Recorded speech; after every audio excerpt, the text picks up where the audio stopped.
You've done it thousands of times. A website pops up with a banner, "Accept all," and you tap it without reading a single word. We all do it. It's faster. It makes the thing go away. But here is the question nobody stops to ask. What exactly did you just agree to? Because it turns out, that little button is not just about cookies. By the end of this video, you will understand what is actually happening the moment you tap Accept All. And I promise, you will never look at that button the same way again. Let's start with what those banners say they are. Cookies. That's the word they throw at you. But what is a cookie really? It is a tiny text file. A few lines of code that a website drops onto your device when you visit. On its own, completely harmless. It is basically a sticky note that says, "This person was here." That sticky note is how a site remembers you are logged in. It is how your shopping cart stays full when you close the tab. That is the useful kind of cookie. And nobody has a problem with that. The problem is what happens when you click Accept All. Because buried inside that banner are not just those useful memory cookies. There are also tracking cookies, and those work very differently. A tracking cookie is not placed there by the website you are visiting. It is placed there by a third party, an advertising company you have never heard of, sitting invisibly in the background. And that company's cookie does not stay on that one website. It follows you to the next site, and the next one, and the one after that. Every page you visit that has their invisible code embedded in it, they see you arrive. They log it. They timestamp it. They build a picture. Not of your name, not at first, but of your behavior. Where you go, what you search for, how long you read something, what you almost bought but didn't. Here is the simplest way to understand what is being built.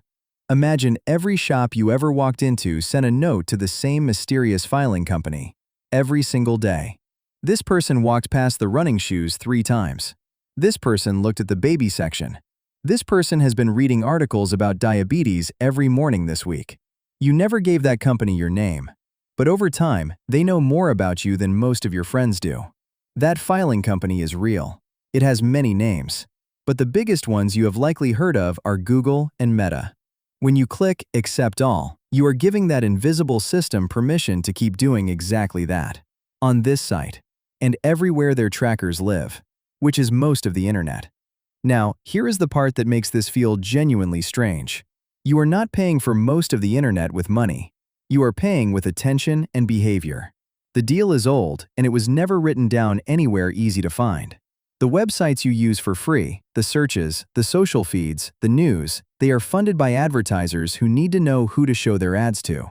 And the more precisely they can target you, the more they can charge.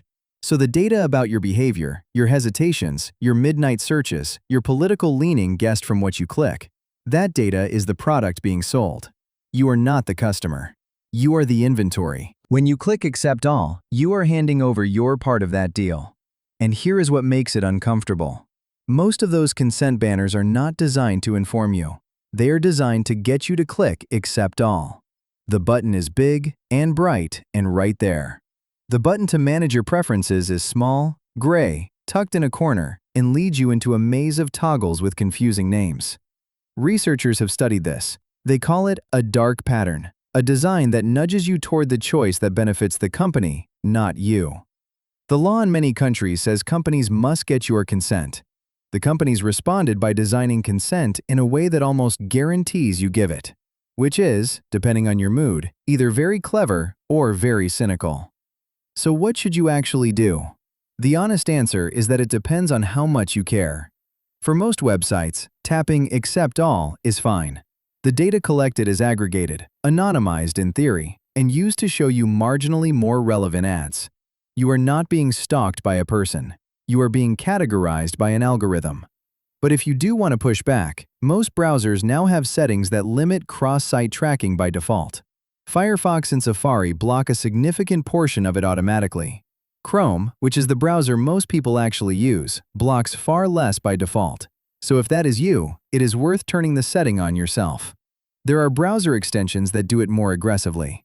And on those consent banners, if you take the 30 extra seconds to click Manage Preferences and turn off everything except necessary cookies, you lose nothing from the site and hand over nothing from yourself. Quick recap. A cookie is just a text file, a sticky note from a website. Accepting All does not just accept that harmless sticky note. It also accepts invisible trackers from third-party ad companies that follow you across most of the internet and build a detailed profile of your behavior over time. That profile is used to sell advertising against you. The banners are deliberately designed to make you accept without reading. And now that you know that, you are in the very small group of people who actually understand what they agreed to. Most people never find out. If this changed how you see that little banner, that is exactly what this channel is for.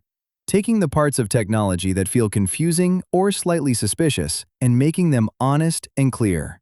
Subscribe, and I will see you in the next one, where we look at what companies are legally allowed to do with that data once they have it, and some of the answers are going to surprise you. Thanks for watching.